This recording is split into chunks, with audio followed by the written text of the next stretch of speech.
बहुत समय पहले अयोध्या नगरी में महाराज दशरथ का शासन था। उनकी नगरी समृद्ध, सुंदर और धर्मपरायण थी। उनके 4 पुत्र थे, राम, भरत, लक्ष्मण और शत्रुघ्न। इनमें सबसे बड़े और सबसे प्रिय थे राम, जो मर्यादा, सत्य और धर्म के प्रतीक माने जाते थे। उनके चेहरे पर हमेशा शांति और करुणा झलकती थी और उनके व्यवहार में विनम्रता थी। जन्म और बाल्यकाल राम का जन्म बहुत वर्षों की तपस्या और यज्ञ के बाद हुआ था।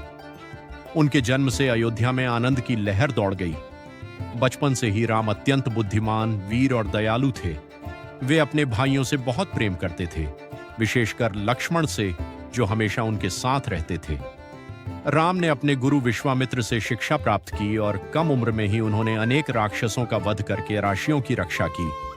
इसी दौरान उन्होंने अपनी वीरता और धर्मनिष्ठा का परिचय दिया। सीता स्वयंवर उधर मिथिला नगरी में राजा जनक की पुत्री सीता थीं, जो अत्यंत सुंदर, पवित्र और गुणों की खान थीं। राजा जनक ने उनके विवाह के लिए एक स्वयंवर आयोजित किया, जिसमें शर्त थी कि जो भगवान शिव के धनुष को उठाकर तोड़ देगा, वही सीता से विवाह करेगा। अनेक राजाओं और वीरों ने प्रयास किया, लेकिन कोई भी उस धनुष को हिला तक नहीं पाया। तब राम आगे बढ़े। उन्होंने सहजता से धनुष उठाया और जैसे ही उसे खींचा, वह 2 टुकड़ों में टूट गया। यह देखकर सभी चकित रह गए। सीता ने राम को अपना वर स्वीकार किया और दोनों का विवाह धूमधाम से हुआ।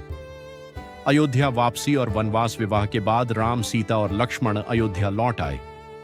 कुछ समय बाद महाराज दशरथ ने राम को राजा बनाने का निर्णय लिया, लेकिन उनकी पत्नी कैकेयी ने अपने 2 वरदान मांग लिए, राम का 14 वर्षों का वनवास और भरत को राजा बनाना। राम ने बिना किसी विरोध के पिता की आज्ञा का पालन किया। सीता ने भी उनका साथ देने का निश्चय किया और लक्ष्मण भी उनके साथ वन चले गए। इस तरह तीनों ने राजमहल का सुख त्याग कर वन का जीवन अपनाया। वन जीवन और कठिनाइयों वन में राम, सीता और लक्ष्मण ने साधारण जीवन जिया। वे अर्षियों की सेवा करते और राक्षसों से उनकी रक्षा करते थे, लेकिन उनका जीवन आसान नहीं था। उन्हें अनेक कठिनाइयों का सामना करना पड़ा। एक दिन रावण की बहन शूर्पणखा ने राम को देखा और उनसे विवाह का प्रस्ताव रखा। राम ने उसे मना कर दिया, जिससे वह क्रोधित हो गई। इसके बाद उसने सीता को नुकसान पहुंचाने की कोशिश की, लेकिन लक्ष्मण ने उसे रोक दिया। सीता हरण शूर्पणखा ने अपने भाई रावण से बदला लेने को कहा। रावण, जो लंका का राजा था, अत्यंत शक्तिशाली और अहंकारी था। उसने एक योजना बनाई। उसने मारीच को स्वर्ण मृग का रूप धारण करने को कहा। सीता उस स्वर्ण मृग को देखकर मोहित हो गईं और राम से उसे पकड़ने को कहा। राम उसे पकड़ने गए और पीछे से लक्ष्मण भी उनकी सहायता के लिए चले गए। इस अवसर का फायदा उठाकर रावण साधु के वेश में आया और सीता का हरण कर लिया। राम का दुख और खोज जब राम और लक्ष्मण लौटे और सीता को नहीं पाया, तो वे बहुत दुखी हुए। राम का हृदय पीड़ा से भर गया।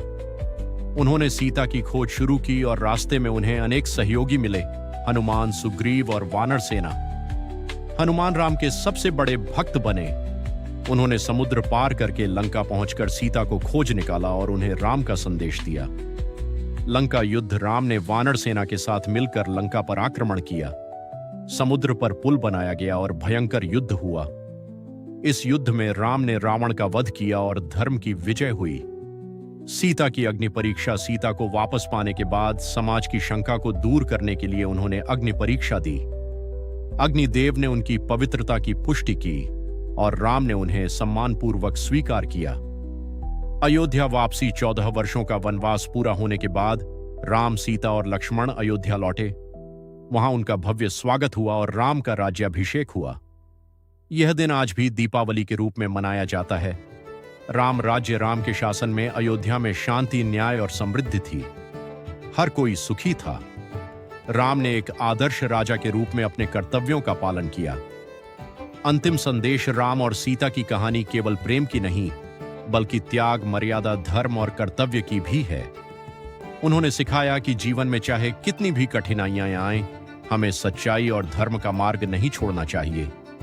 उनका प्रेम पवित्र और अटूट था, जिसने हर कठिनाई को पार किया।